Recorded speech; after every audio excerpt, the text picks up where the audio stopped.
mislite da je Hrvat pao, tad znajte da je samo stao.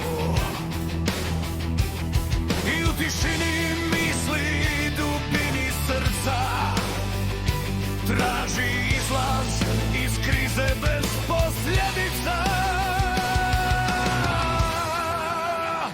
Oj, hrvatski puče, došlo je vrijeme za Hrvatsku stati u stroj, snagom srca i bistrog uma, izboriti se za slobodu moćnoga hrvatskoga roda.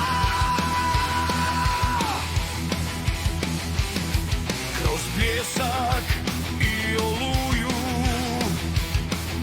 stvorena je sloboda u krvi, a sada nam treba tsunami za osloboditi Hrvatsku od parazita koji su otrov ubojica slobode.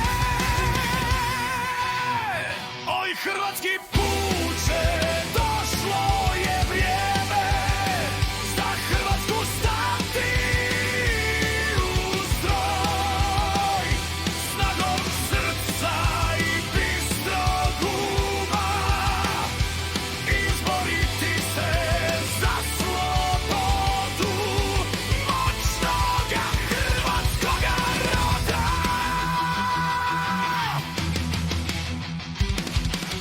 Hrvat je ratnik koji ne pada, koji svoju krv i život ne žali dati za svoju